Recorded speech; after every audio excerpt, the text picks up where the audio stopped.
Harris, we've seen so much change in the past at least 5 years, where we're looking at U.S. companies slowly pulling out of Africa or not investing as the case was earlier. Now we're looking at China taking much of this investment into the region.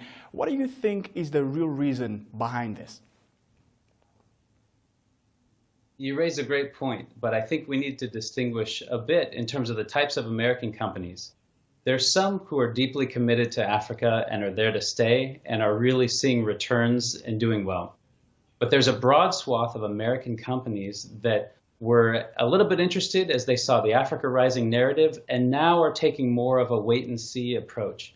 And these are the types of companies that really need to be attracted to the continent if we're going to unlock the type of capital and American investment that we need to for the economic growth. And so as you see China and as you see other countries make such aggressive commercial plays, it's incumbent upon US companies as well to be very serious and strategic, to think about how Africa fits into their own growth strategies, and also for the US government to be supportive with financing, political risk insurance, and commercial advocacy. Harris, you're speaking about strategies, and this brings me to the AGOA, the Africa Growth and Opportunity Act. Since 2000, it's been looking more for growing Africa's export, but also trying to bridge the investment opportunities in the region. But this continuity for Trump's administration, even Obama picked it up from Bush administration, has not really seen any changes, even though Africa's investment climate changes time after time. Do you think it's being done as opposed to what the current situation suggests, or does it need to have a review to better give a better deal for African economies? I think the African Growth and Opportunity Act remains important, but it also remains underutilized. And the issue that we really need to address goes to capacity and goes to the ability for African states to maximize their usage of these unilateral trade preferences to get their to get their goods into US markets. I think the issue is not so much to continue AGOA as we should, but also to think about what will two-way trade deals look like going forward? How do we build this capacity so that there can be greater trade numbers and flows? And how do we also attract the type of investment that we want? And it gets back to those two critical words that you mentioned in the question, investment climate.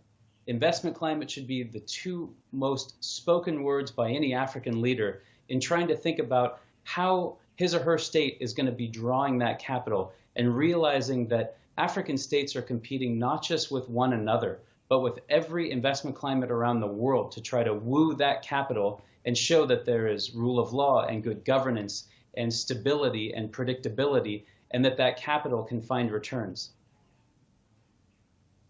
Now, you did mention something about instability, and this drives me to my next question that has to do with the U.S. commercial engagement in Africa, which is currently waning. If you look at 5 years ago, the U.S. export to sub-Saharan Africa dropped to an average of $19 billion. That's from $100 billion as of 2008 and $39 billion in 2017. What is this part of the political instability in the region, or maybe with South Sudan, as you mentioned, or is it necessarily as part of the energy self-sufficiency that the U.S. has been seeing as time went by?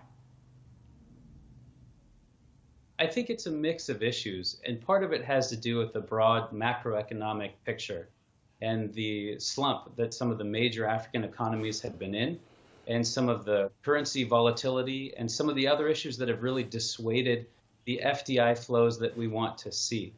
Part of that is a broader global issue, and part of that is quite specific to Africa. I think the issue with American companies in the last few years is that the Africa Rising narrative, it took quite a hit when commodity prices slumped. And some of the African markets that were looking to attract these companies had less of a persuasive story. That's not to say that some African countries aren't doing well, it's just very mixed. And I think that we really need to unpack that a little bit. Some markets are going to continue to be attractive for American investment, but we're going to need to see stronger macroeconomic policies in place and more policy consistency to really get American investment in the type of numbers that I would like to see.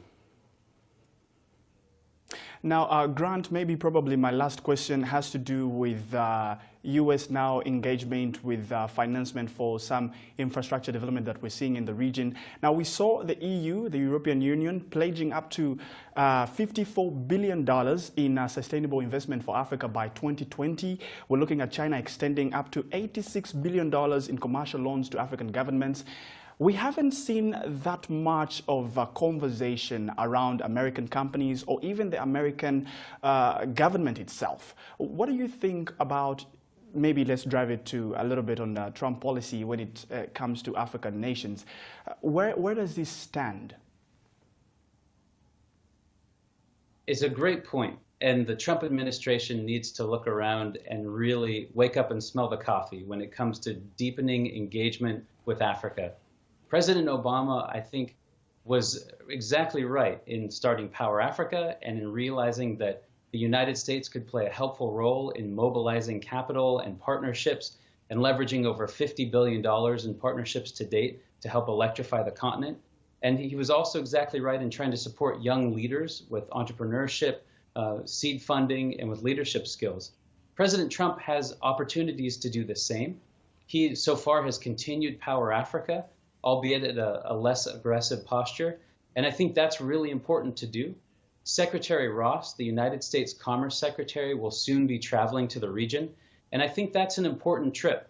I hope that he and his team take back a message to Washington that there is massive economic potential, but that the U.S. government needs to be encouraging and supporting American companies in taking advantage of this economic growth and participating in it. That means supporting political risk insurance. It means supporting financing tools, supporting commercial advocacy. And the dangerous piece is that in some of President Trump's budgets, he's really proposed massive cuts, not just to assistance, but to the types of U.S. agencies that are providing these tools. Again, it won't be the U.S. government that determines the level of American investment, but these signals are important. It's important for the U.S. government to be talking about how Africa can be a center of global economic growth and talking about and supporting these companies so that it's part of de-risking the investments that can be made.